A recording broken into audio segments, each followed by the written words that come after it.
Street corner, street corner, street corner, street corner. Street corner, street corner, street corner, street corner. You're welcome to Street Corner with U-Nice. Today on Street Corner.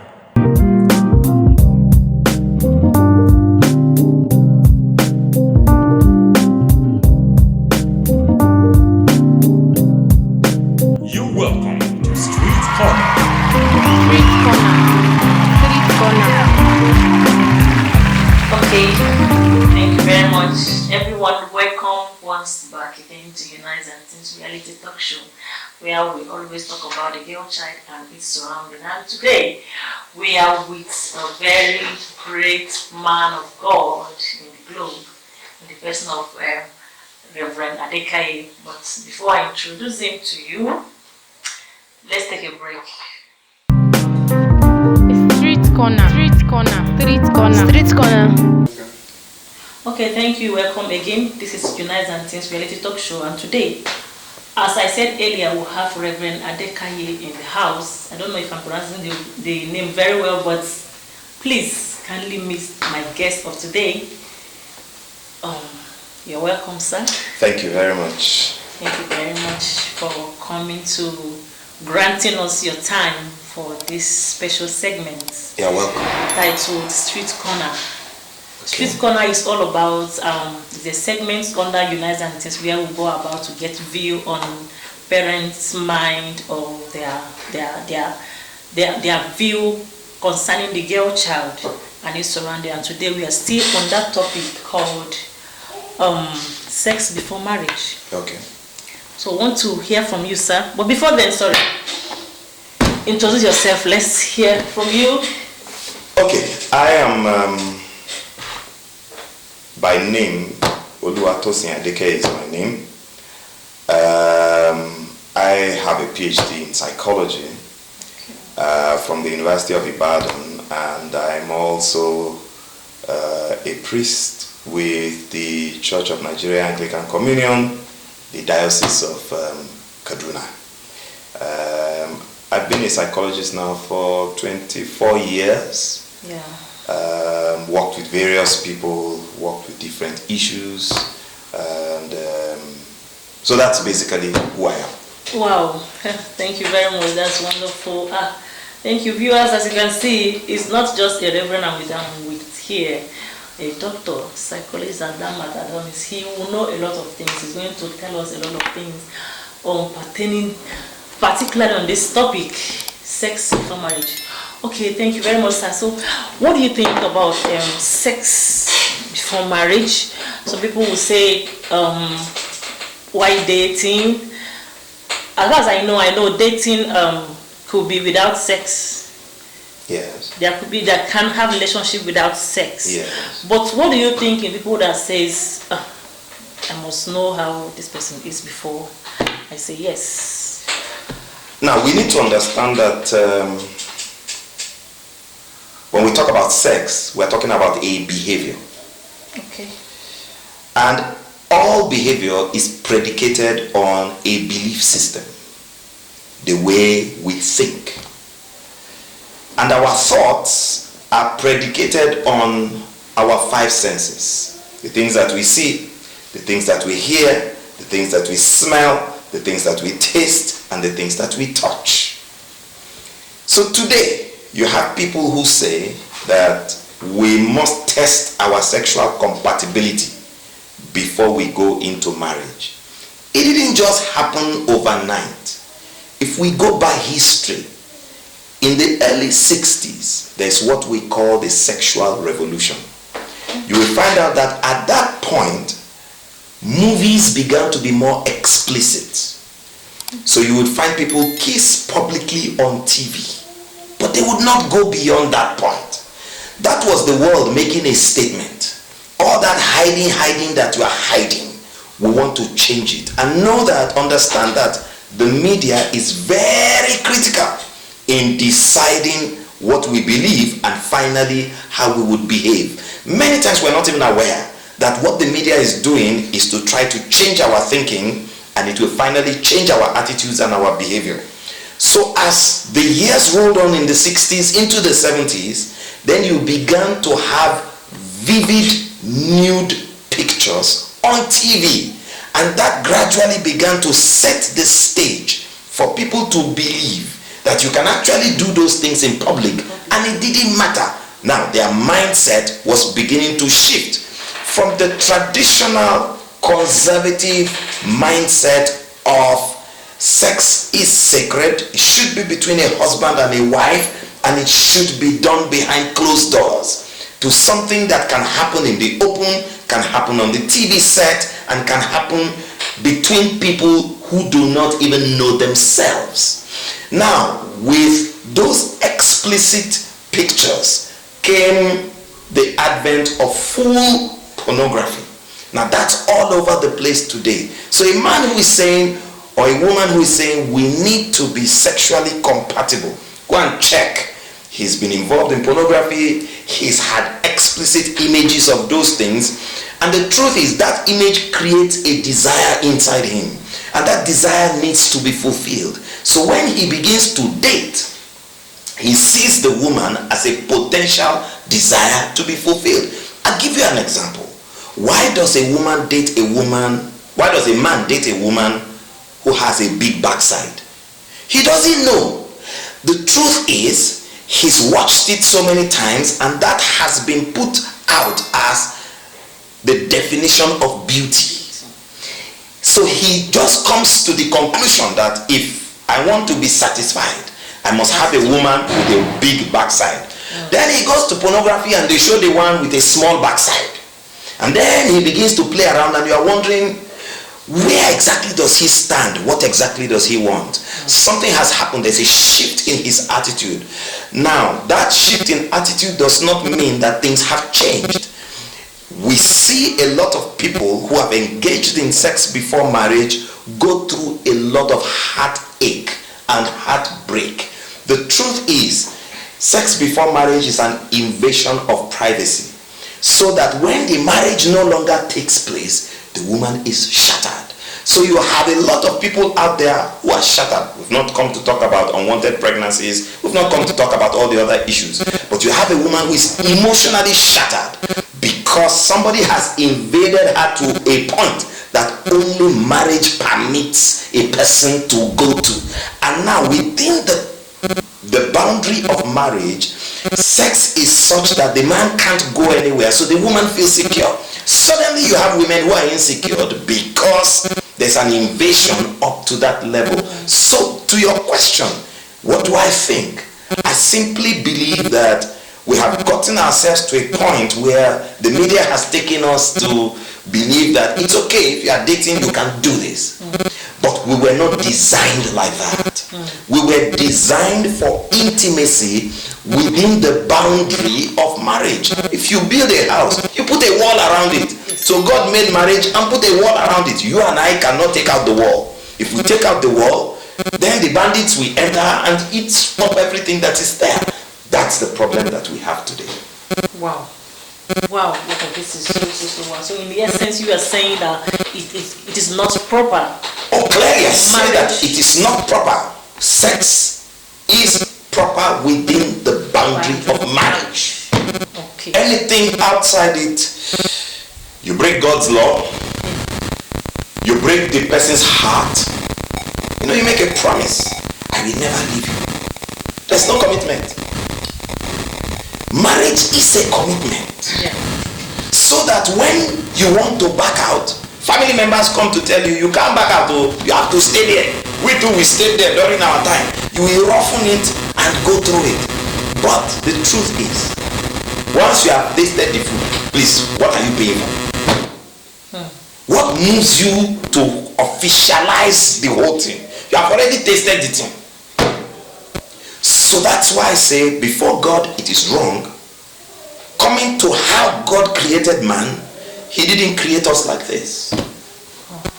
Thank you very much. Thank you so much, viewers. Thank you for viewing, and you've heard it that it's not proper to have sex before marriage. You should wait so that you don't defile your bed. Thank you very much for this one, sir. Before we come back to the next question, let's take a break. Street corner, street corner, street corner, street corner. It's so exciting. Welcome back again to U-Nice&Teens reality talk show, where we still hammer on anything concerning women and girls. Yes, we are still talking on that topic. Our reverend has finished it all, so we are not going back again. I hope you've had. Take precaution and retrace your steps in case you are venturing into that. It is not good. So thank you so much, sir. The next question is this one. At what age is it right for a teenager, a teen girl, or teenager precisely, both boys and girls, because you are a man, to start dating? Because these days, I have tried to sit with these girls. I hear them talk about, I'm dating this person. I was like, wow. And look, she's 12, she's 11, dating. Though I got to understand that many of them, because along and they will tell you, she's the boy, my boyfriend, but I told him it's a no sex dating, it's a no sex relationship. So I believe they still know their boundary. But that word dating that is in their mouth, is it proper? Or at what age do you think is right?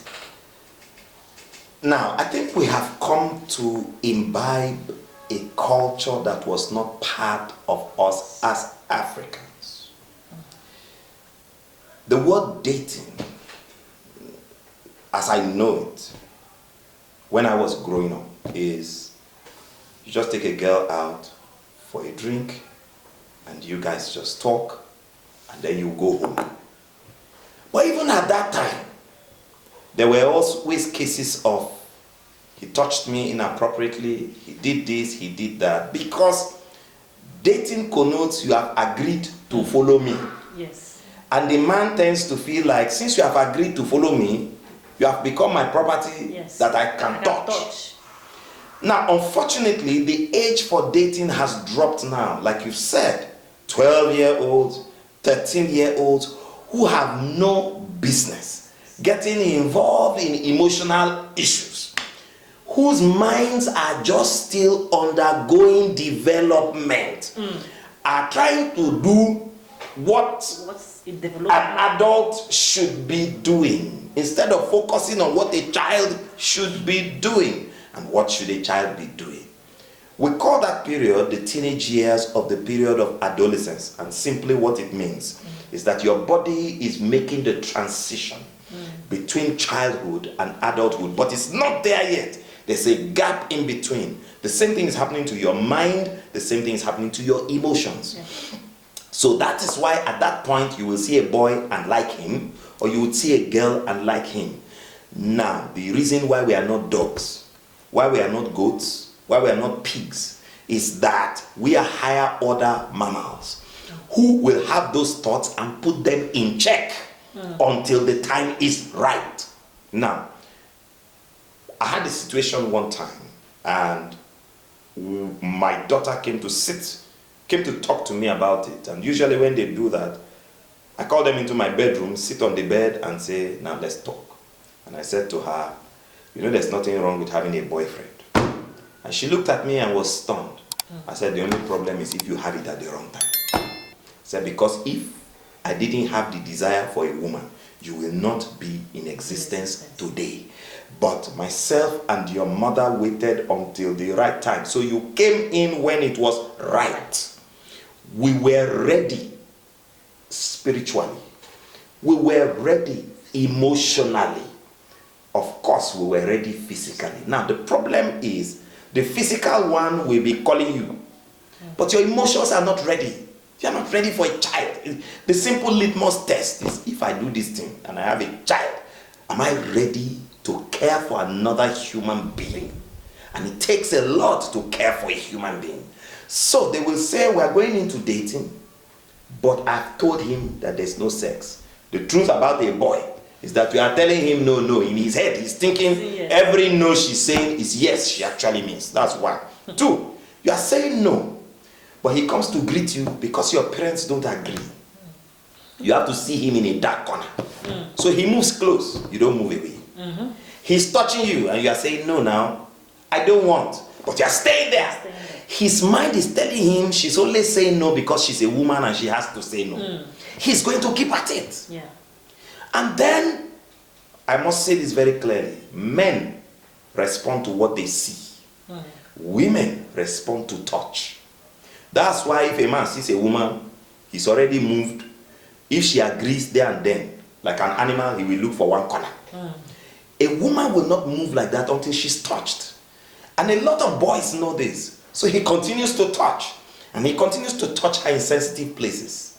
And then she say no. And then the power of the no continues to drop until she cannot say no anymore. And before you know it, he has finished. Then her eyes comes down and she's like, but I said no. And he's like, hey, sorry baby, oh it's okay, don't worry, I'll be there for you, I'm not going anywhere. The moment she comes to tell him that she's pregnant, she's surprised that between love and hate is one thin line. He just turns and it's like, you're on your own, take care of it, it's your business, I don't want to know anything about this. He takes off and the next thing he tells her, which wounds eyes, am I the only one? After all, I was seeing you with other boys. So it behoves on the girl to say, this is how I feel, I will not act on it now because the time is not right. I give you another example. You are hungry. You walk through somebody's farm. The farm is not your own. Do you pluck the reke there and eat it just like that? You don't, because you know that it's not yours. You could be called a thief. Do you go into the supermarket and just say, because I want to eat egg, you pack a crate of egg and then you're walking out and you're not going to pay for it? If there are boundaries with which we do those things, there are also boundaries. The truth about dating, like I said at the beginning, is that it is foreign. What we know in Africa, what we know by scripture, is engagement, is courtship. It's a period where two adults, now, when we say two adults now, adulthood means you have become responsible physically, responsible emotionally, you are responsible financially. There's some independence that is attached to all of this. The boy is living in his father's house and we are dating him. I don't understand, the two of you are just children. Yeah. I say this to young girls. If a boy says, I want to date you, tell him to go and bring his report card of the last term. And then check it. Anywhere you see D, tell him that, please, me, I cannot follow somebody who is scoring D because show me your friends and I will tell you whom you are. Go and improve in your classwork. Then you can come and so that you will be teaching me. But they wouldn't even ask for a lot of those things. So the truth is, we know courtship. We know that the person must be matured. We know that the adult must be an adult. Most men, if they go home and tell their parents, I want to marry, they say, hey, where's your house?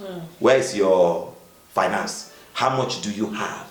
A lot of these things were there in Africa in those days. Those lines are becoming erased. And for people to enjoy what married people are enjoying without being married, then they say that they are dating. And the truth is, it's foreign. It's not working in those societies. How is it not working? Somebody dates a girl for 2 days and then he says, hey dad, I just got married. 6 months later, where's your wife? I'm not doing it again. I've divorced her, married another one. So he's married, he's been married 4 times with 5 children. He's paying alimony all over the place. That's not the society that we want. So it's foreign. What people should do is courtship. And what people between age 12, in fact, because of the economic situation in Nigeria now, it's hard. A 25-year-old is still being supported from home. But for me, and for some of the universities today, by the time a person is going into the university, the person is becoming more matured. Yeah. Then at that point, you can begin to think around some of those things with a lot of caution, because this is what happens in our public universities. I send my daughter to school. She goes to university and she's doing living girlfriend with one boy, and she's cooking for him. She's washing his clothes. She's doing all of that. For crying out loud, she was sent to school to go and read book. Not to go and do that. If she wants to do that, then she drops out of school. I would say courtship should begin. Once you've put your education behind you, you have a goal in life. You have where you are going. You have an idea of what you want to do with yourself. The next thing is to look for a partner who will walk along the path of life with you towards a joint goal. Wow, thank you very much. This is so.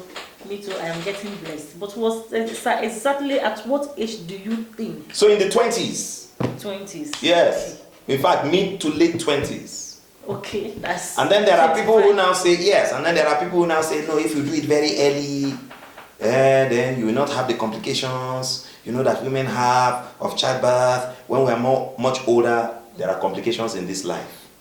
So if you do it early, you will also have emotional complications because you are not ready. If you do it later, you will have physical complications, but you will have emotional stability. I did psychology, and I think it's best to have emotional stability. It doesn't make sense bringing a child into this world and you are not emotionally ready for it. So our society already knows. For the men, a lot of our societies will tell you, by the time they put all the what you call it now, the criteria in place, the man has to be in his 30s to be able to hit that criteria. The whole idea is he would have been matured. He won't be changing, he won't be getting angry at the woman anyhow. He will treat her more like a younger sister. He will understand why she does those things. And then the woman, I would say, if any woman is still going, if any girl is still going to school, we're talking about the girl child. We're talking about empowering women. Studies tell us that the more empowered a woman is, the more stable that home will be. I'll give you an example. If a woman has economic power, if the child is sick, she doesn't wait for her husband. She takes the child to the hospital. So the quality of food that is eaten in that house improves. The quality of healthcare improves. So many things improve in that house because the woman has been empowered. And the way we are going in our economy today, no man wants to sit with a woman who is a liability. Forget, after you spread your legs finish, he will start getting angry, frustrated, upset that you have come into his life to become a problem. Oh, this is great. Thank you very much. Thank you so much, sir. I believe viewers, you are hearing that you are getting it all in full ground. Thank you very much, sir. I really appreciate it. Thank you for your time. Thank you, ma. Once again, this is U-Nice&Teens reality talk show where we talk about reality, just as you have given us reality examples. I so much appreciate that. Thank you so much, sir. And right about now, we'll be calling it to an end for today's segment. Thank you for being with us, for watching us, for following us. God bless you. And we shall be here again, same time, different venues, just as always says. God bless you.